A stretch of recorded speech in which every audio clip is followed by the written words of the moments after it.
Vous regardez Il faut qu'on parle, bienvenue si vous nous rejoignez. Ce matin, la ministre du Climat, Zakia Khattabi, était l'invitée de Maxime Binet sur cette même antenne. Après quelques mots de politique intérieure, c'est le conflit au Proche-Orient qui a été évoqué. Au sujet de la qualification du Hamas comme groupe terroriste, la ministre a eu les mots suivants. « Je n'utilise pas le terme terroriste pour qualifier le Hamas, car il a une signification juridique que je ne connais pas. » On regarde la séquence en question, on en débat tout de suite après. Effectivement, Israël a le droit de se défendre. Il y a une différence entre se défendre et se venger. Là, ça fait un mois, ça fait 30 jours qu'on assiste à un bombardement incessant. On est à 10 000 morts.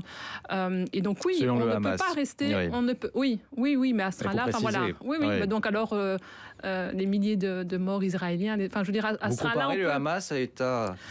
Moi, je considère que, le Hamas n'est pas un de mes interlocuteurs. Mais c'est un groupe terroriste, selon vous ? C'est un groupe qui, effectivement, n'a de cesse de commettre des attentats et des actes de barbarie, du terrorisme, etc. Oui, mais vous ne répondez pas à ma question. Est-ce que c'est un groupe terroriste ? Écoutez, moi, je ne l'utilise pas parce que ça a une signification juridique que je ne connais pas. Mais donc, je n'ai aucun problème à qualifier les attentats perpétrés par le Hamas de terroristes, d'actes de barbarie, condamnables, et on a eu de cesse de le faire. Une fois qu'on a dit cela, on ne peut pas... J'ai envie de dire, les mêmes principes qui fondent mon indignation et ma condamnation des actes terroristes du Hamas sont ceux qui fondent mon indignation et ma colère à l'égard d'Israël quand on voit les images de ce qui se passe à Gaza. On ne peut pas avoir des indignations à géométrie variable.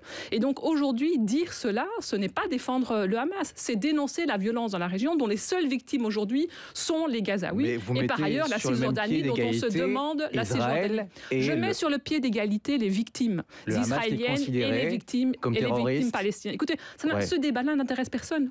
Ça n'intéresse que vous, moi, les partis politiques, pour continuer à faire gonfler le cercle de la violence. Ce qui m'intéresse, moi, aujourd'hui, c'est de constater que tous les jours, on a des images avec des hôpitaux qui sont bombardés. Je pense qu'on ne peut décemment pas défendre l'un et l'autre, d'ailleurs. L'un et l'autre. Et j'ai envie de dire que une fois que moi j'ai condamné les deux, ceux pour qui aujourd'hui le sort des Palestiniens ne vaut rien, j'ai envie de le dire, mais au nom de la sécurité d'Israël, au nom de la sécurité des otages qui sont aujourd'hui, je ne sais pas où à Gaza, cessez les bombardements. Cessez les bombardements, parce qu'on est en train de semer les haines d'un prochain tour de violence dont on ne sait pas quand il s'arrêtera. Séquence un peu longue, mais nous avions besoin de la diffuser entièrement pour bien comprendre de quoi il est question. Avec nous pour en parler en cette dernière partie d'émission, Joël Rubinfeld, bonjour. Bonjour. Merci d'être là. Vous êtes président de la Ligue belge contre l'antisémitisme et Yves Oshinski est avec nous. Bonjour. Bonjour. Merci d'être là. Vous êtes président du CCO-JB. Monsieur, c'est grave ce qui a dit, une réaction à ce qui vient d'être dit. Est-ce que ça mérite une démission de la ministre ? Je ne sais pas si ça mérite une démission, mais Madame la ministre Khattabi fait une analyse qui est tout à fait personnelle. D'abord, de quel droit et de quelle analyse dit-elle qu'Israël se venge, alors que il y a quelques mois à peine, toute la classe politique internationale, tous les pays du monde politique occidental étaient bien d'accord qu'il fallait éliminer Daesh. Le Hamas, c'est exactement la même chose, et c'est ce travail-là qu'Israël est en train de faire. Il faut éliminer Daesh pour Israël, pour la sécurité d'Israël d'une part, et pour libérer les Gazaouis. Le Hamas. Il faut éliminer le Hamas pour libérer les Gazaouis. Et alors, lorsque Mme Khattabi ne veut pas utiliser le mot terroriste pour ce qui concerne le Hamas, eh bien, encore une fois, c'est tout à fait personnel. C'est une analyse qui est faite par l'Union européenne, par les États-Unis, par le Royaume-Uni. Qu'est-ce qu'il lui faut de plus ? Joël Rubinfeld, cette hésitation sur la définition de terroriste qu'elle fait dans l'extrait qu'on vient de voir, c'est-à-dire, je ne veux pas dire que le Hamas est un groupe terroriste, parce que je ne sais pas personnellement ce que ça veut dire qu'être un groupe terroriste. Est-ce que vous croyez à cette hésitation juridique quasiment ? Non, pas du tout. Je veux dire, personne n'est dupe. C'est une stratégie qu'on retrouve beaucoup dans les mouvements de gauche et d'extrême gauche. On l'a vu notamment en France avec LFI. Moi, deux, trois remarques par rapport à ça. D'abord, elle parle d'une signification juridique qu'elle ne connaît pas. Je rappelle que Mme Khattabi était candidate à la Cour constitutionnelle. On l'a vraiment échappé belle, parce que c'est une personne qui ne sait pas de quoi elle parle, elle n'a pas de notion juridique et elle prétendait à la Cour constitutionnelle. La deuxième chose, comme le dit Ivo Oshinski, on est en Belgique. La Belgique, Bruxelles, c'est la Washington de l'Europe. On est la capitale de l'Europe. Sur la liste de l'Union européenne, le Hamas est repris depuis 2001. Donc, je pense que ça devrait être suffisant. En fait, elle botte en touche sur le plan juridique alors qu'elle donne un avis politique. Mais ce qui me dérange encore plus dans ce que Zakia Katabi a dit, c'est qu'elle renvoie dos à dos l'État démocratique israélien et une organisation terroriste qui est le Hamas. Et il y a quelque chose d'extrêmement pervers là-dedans, ici, qu'on retrouve souvent dans cette mouvance politique, c'est d'établir, si vous voulez, une équation entre les enfants biologiques des rescapés de la Shoah en Israël face aux enfants idéologiques du Troisième Reich. Parce qu'il faut bien comprendre que le Hamas, c'est le Quatrième Reich. Ce sont des nazis qui parlent arabe. Je l'ai déjà répété, ça fait 20 ans que je le dis, parce que bêtement, en allant sur Google, vous lisez leur charte et vous voyez que vous avez l'impression de lire Mein Kampf. Une fascination pour le nazisme. Après, on n'est pas forcément de gauche quand on parle de volonté de vengeance d'Israël. À partir du 10 octobre environ, Dominique de Villepin, ancien Premier ministre français, le disait, attention à une volonté de vengeance de la part d'Israël qui a le droit effectivement à se défendre, mais qui s'apprête à faire des ravages à Gaza. Vous comprenez que c'est une préoccupation qui est généralisée en ce moment, qui n'appartient pas seulement à la gauche et à l'extrême gauche. Israël ne se venge pas. Israël essaye d'empêcher que cela se reproduise. Il faut comprendre que si Tsahal n'avait pas stoppé les terroristes le 7 octobre, eh bien les terroristes auraient été maison par maison, ça leur aurait pris peut-être 3 mois, 4 mois, 5 mois pour égorger, violer et assassiner chaque Israélien sur le territoire. Donc il n'y a pas de vengeance. Et excusez-moi, mais Monsieur de Villepin, ça fait 20-25 ans que j'ai l'occasion de le suivre à la télévision, n'est certainement pas une référence ni politique ni morale par rapport à ces dossiers-là. On connaît son tropisme. Je rappelle que... Son tropisme anti-guerre. Son tropisme anti-israélien. Non, son tropisme anti-israélien. Je rappelle un livre qui était paru en France il y a 20 ans, où de Villepin était cité dans une indiscrétion en disant que l'existence d'Israël était une parenthèse de l'histoire. Voilà à qui on a affaire avec Monsieur de Villepin ou Madame Katabi.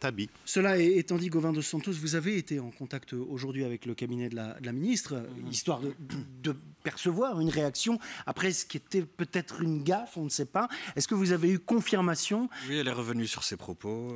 Donc elle nie les propos, ou en tout cas elle revient dessus.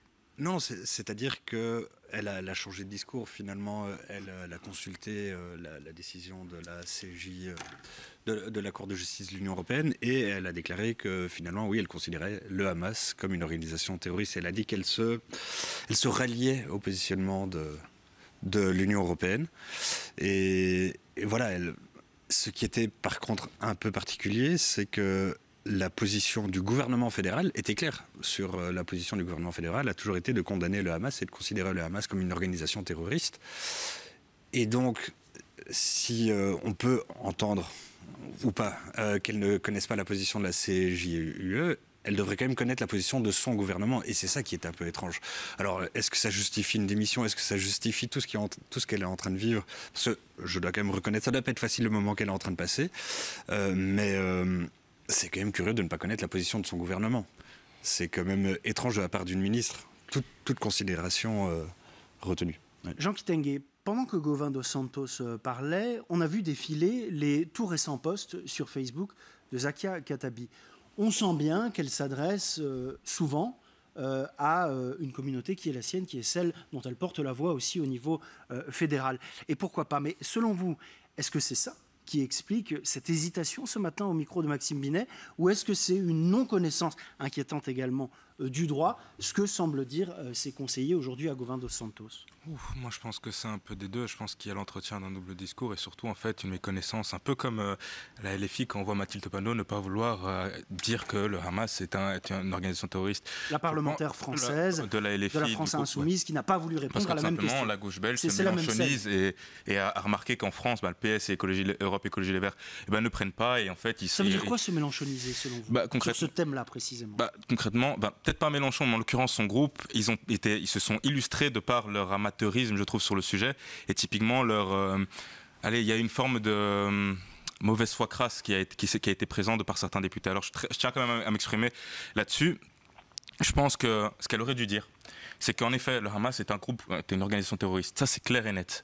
Par contre, à l'heure actuelle, je pense qu'il est quand même important de rappeler, et c'est peut-être ce qu'elle aurait dû faire au nom même de ce gouvernement fédéral, qu'il a lui-même fait, rappeler qu'il faut en effet un cessez-le-feu humanitaire, qu'il faut une solution durable, qui est la solution à 2 États, alors avec comme interlocuteur l'autorité palestinienne.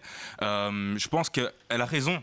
Par exemple, elle a tout à fait le droit de s'indigner sur son Facebook. Je trouve qu'on lui fait beaucoup de procès également, dans la mesure où c'est normal qu'elle puisse, en tant qu'humain, se dire être indignée par le fait qu'il y ait des morts civiles. D'un côté comme de l'autre, il faut préciser que une mort civile, un mort, est égal à un mort.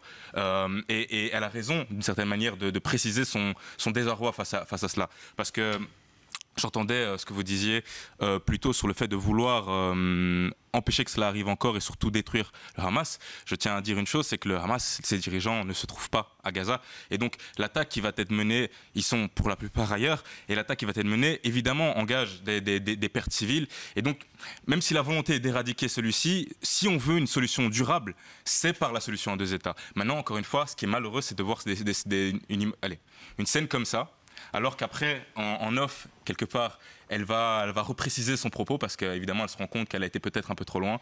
C'est un double discours entretenu. Cette fameuse question, un mort est égal à un mort. Vous êtes d'accord avec ça? Une perte civile est dramatique, qu'elle soit d'un côté ou de l'autre. Bien entendu qu'une perte de quelque civil que ce soit, c'est dramatique. La question n'est pas du tout là. Mais lorsque Mme Zakabi s'exprime comme elle s'est exprimée ce matin, ça ne relève pas de la liberté d'expression. Ah, c'est ma question. Ça relève de la responsabilité politique. La responsabilité politique, c'est quelque chose qui a un sens dans une démocratie et qui a des conséquences. Mais ici, il y a un caractère de gravité particulièrement exceptionnel, et là, je voudrais mettre en garde toutes les personnalités politiques, parce que une personnalité politique a pris position dès l'origine, qui est notre Premier ministre, qui a tout de suite dit sans la moindre ambiguïté que le Hamas était une organisation terroriste, qu'elle avait commis des actes d'une barbarie insensée et qu'il reconnaissait à Israël le droit à se défendre, ce qui est parfaitement logique. Alors quel est le pays qui, dans un conflit de guerre, prévient autant de ce qu'il va faire et essaye autant d'épargner des vies civiles? Quel est le pays? Je crois que ça n'a jamais existé. Mais ce que je voudrais mettre en évidence, et c'est là que je voudrais faire une mise en garde, c'est que lorsqu'il y a, comme Mme Zakabi, où on met sous le tapis les atrocités du 7 octobre, lorsqu'on met sous le tapis les otages qui sont toujours retenus et qu'on renvoie d'une certaine façon dos à dos les deux parties, eh bien, on importe ce conflit ici, on n'est pas clair et on doit être clair. On doit être clair sur ce qui s'est passé à l'origine, sur ce qui s'est passé le 7 octobre, et on doit être clair parce que ça entraîne une recrudescence terrible d'antisémitisme et ça met le pays en danger dans son intégralité et la communauté juive en particulier. C'est exactement les propos qu'a tenus à notre micro Daria Safai, elle est députée NVA. Je propose qu'on l'écoute un instant. C'était vraiment choquant pour moi. C'était une réaction que je ne pouvais pas comprendre. Pourtant, le Hamas est un groupe islamiste terroriste qui est sur la liste terroriste de l'Union européenne. Moi, je ne comprends pas comment une ministre d'un État belge, d'un État européen, peut dire qu'il ne peut pas se situer, le Hamas, sur la liste terroriste. Pourtant, je pense qu'on a vu assez. Hamas est une organisation islamiste qui a fait beaucoup d'actes terroristes des années passées, mais aussi le 7 octobre, on a vu comment ils sont entrés à la maison des citoyens. Et je pense que ça, c'est vraiment inacceptable. Et j'aimerais bien savoir si c'est vraiment aussi le point de vue de la gouvernement. Et c'est pour moi... banaliser quelque chose comme ça, ça peut aller loin et c'est très dangereux. Même ici, on voit que les citoyens européens aussi, ils sont assez agités quand c'est à propos de Palestine. Moi, j'aimerais bien faire séparation entre Hamas, qui est un groupe islamiste terroriste, et les Palestiniens, parce que c'est pas vraiment les représentants de Palestiniens non plus. C'est une organisation terroriste. Voilà, il y a clairement l'idée d'Anis Pretel d'une responsabilité politique quand on a de telles hésitations au micro d'une télévision nationale, en l'occurrence LN24.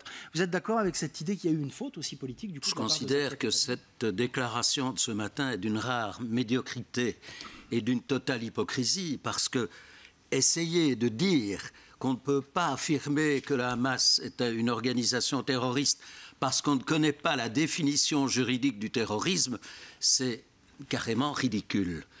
C'est une femme qui est ministre, qui doit respecter l'unité qui a existé quant à la prise de position du gouvernement quant aux faits, et là, elle se met complètement hors jeu, avec l'habituel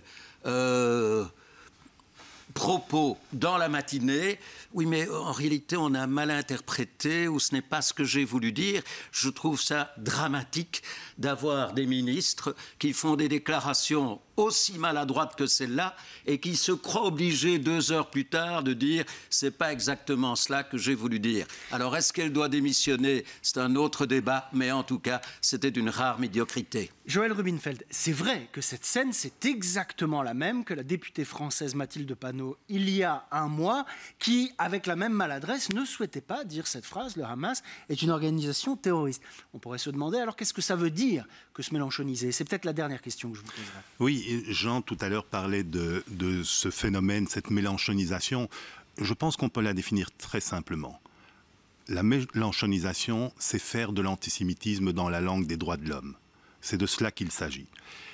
Il faut savoir que Mme Zakabi vient d'un parti, le Parti écolo, qui est depuis de longues années déjà, et on tire la sonnette d'alarme depuis de longues années, qui est gangréné par l'antisémitisme.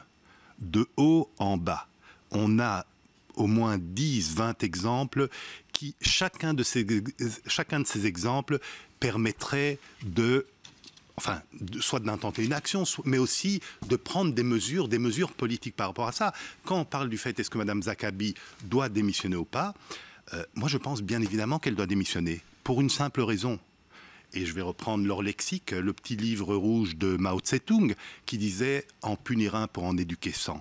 Madame Mawan, il y a 2 ans, lorsqu'elle a posté sur Instagram une photo accompagnée d'une chanson qui appelait écoutez-moi bien, au génocide des Juifs, la chanson Al-Malawin, qui appelait les frères arabes à prendre les armes qui sont dans sa poitrine pour tuer et massacrer les enfants de Sion, ce qui vient exactement de se passer le 7 octobre en Israël, et qui cite un passage de la sourate 105 du Coran qui, contextualisé, correspond à un appel au génocide des Juifs. Madame Mawan est restée en place et le parti l'a suivi comme un seul homme. Je pense que Madame Zakia Khattabi doit démissionner parce que c'est un message qu'il faut aussi envoyer au Parti écolo qui cumule les dérives et surtout qui mettent Yves, moi, nos enfants et 35 000 Belges juifs en danger. C'est dit. Les accusations, évidemment, on les connaît, ce sont les vôtres. Elles sont graves, ou en tout cas lourdes de sens, puisque vous accusez le parti écolo dans son ensemble